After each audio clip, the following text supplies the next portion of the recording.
Kadang kita suka bingung ya kalau mau nasehatin orang, kita tuh menimbang-nimbang. Nanti orangnya marah nggak ya kalau kita bilangin kayak gini? Tapi kalau nggak dibilangin nanti aku yang dosa lagi. Ada satu tips nih dari Rasulullah ketika mau menasehati. Jadi Rasulullah pernah mau menasehati Muaz. Tapi Rasulullah sebelum menasehati kepada kesalahan dari Muaz, Rasulullah bilang dulu sebelumnya, Muaz, aku mencintaimu karena Allah. Lalu Rasulullah menyambungnya dengan nasihat yang ingin Rasulullah sampaikan kepada Muaz. Jadi psikologis sebagai Muaz yang ingin dinasehati atas kesalahannya, nggak akan marah karena yang mau ngomong ini, yang mau mengkritik ini adalah orang yang mencintainya, adalah orang yang menginginkan kebaikan pada dirinya. Jadi kita sebelum menasehati seseorang, kita harus memposisikan bahwa kita itu bukan lawannya dia, tapi kita adalah orang yang menyayanginya. Nasihat itu adalah juga untuk menyelamatkannya. Nasihat juga dalam bentuk cinta kasih kita kepada dia. Jadi bukan untuk sekedar mencela dia, untuk membuktikan bahwa dia itu salah, bukan sekedar kita mau sok pinter terhadap dia, tapi memang murni nasihat itu adalah kasih sayang kita kepada dia, kepedulian kita terhadap akhirat dia. Contohnya kayak misalnya kita mau nasihatin adik kita yang belum berhijab, kita jangan langsung pada intinya. Memang intinya jilbab itu wajib, tapi kita bisa senangkan dulu hatinya. Bisa kita bilang, Dek, kakak tuh sayang sama adik tuh cantik, tapi emangnya adek mau cantik doang di dunia? Terus nanti di akhirat adek gak cantik lagi, soalnya adek nanti dibakar rambutnya. Kan kakak pengen juga ngelihat adik itu cantik di surga, adik itu cantik di dunia juga.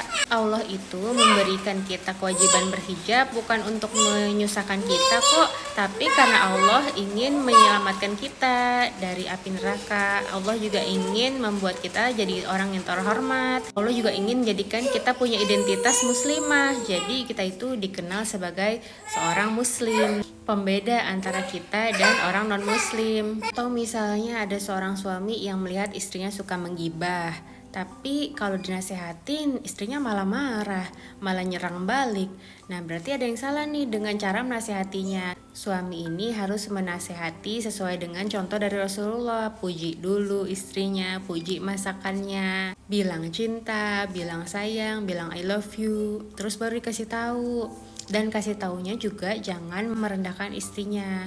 Kasih tahu baik-baik, nggak boleh loh gibah. Emang kamu mau selama ini puasa Ramadan kasih pahalanya ke dia? Emang kamu mau sholat kamu 5 waktu dikasih pahalanya sama si ibu itu yang kamu omongin? Aku tuh sayang sama kamu, jadi mendingan pahala kamu simpan sendiri. Kamu tahan tuh kalau ada yang buruk-buruk tentang mereka, kamu gak usah ngomongin mereka daripada pahalanya ditransfer ke mereka. Nah ada satu tips lagi dari Rasulullah untuk penyambung silaturahmi. Jika silaturahmi tidak mau terputus, maka saling memberi hadiah.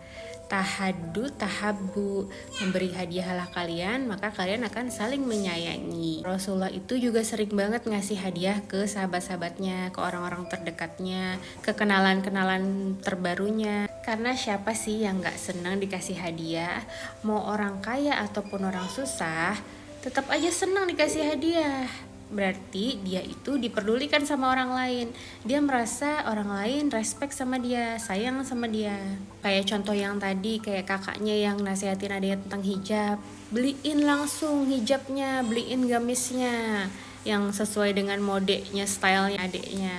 Terus kalau yang suami sering dengar istrinya gibah ini, langsung aja beliin perhiasan. Pasti senang istrinya, pasti langsung nurut apa kata suaminya.